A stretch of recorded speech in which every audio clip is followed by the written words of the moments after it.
We turn our attention to college basketball tonight.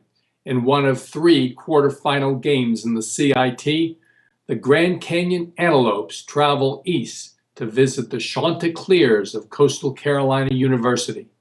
This is Joe Gavazzi from Winning Sports Advice for SportsbookReview.com.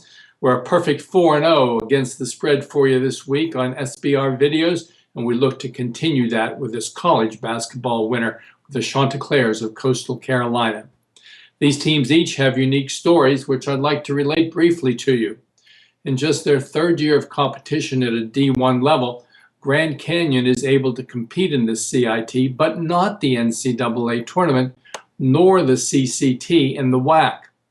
But Grand Canyon had a fantastic year with a 26-6 straight-up record, including 13-3 in the WAC. Due to the beneficence of Phoenix native Jerry Colangelo, Grand Canyon has gotten its start in Division I basketball, and along with Dan Marley as head coach, Grand Canyon is making quite a splash in the WAC. However, much of that has been against a relatively watered-down WAC conference and an early WAC and an early pre-league play against teams from the MEAC and the SWAC, largely known as the weakest teams in the nation. Grand Canyon now steps up a bit after beating the 2 worst teams in the CIT field and travels nearly 3,000 miles east to face off with Coastal Carolina.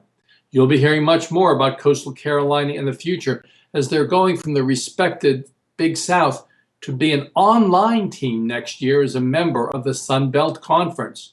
In the meantime, they're coached by veteran head coach Cliff Ellis, who's done work at Clemson and Auburn worthy of NCAA admission to those programs as well.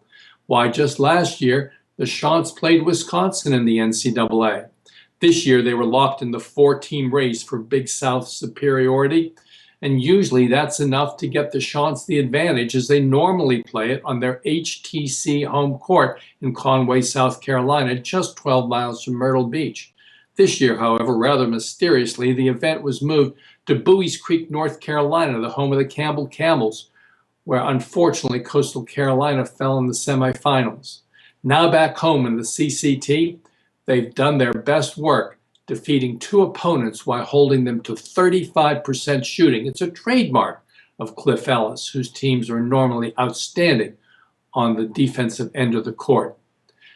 The Chants have won 13 games here on this court this season with only 3 losses, and I expect this to be another one at a short price of -3 against the Grand Canyon team, who's making a move upward, but is taking a big step going 3,000 miles east. Go Teal, as the CCU Chanticleers get the victory tonight at the HTC Center and advance to the semifinals of the CIT.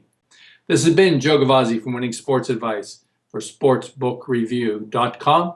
We'll talk to you tomorrow, and good luck tonight.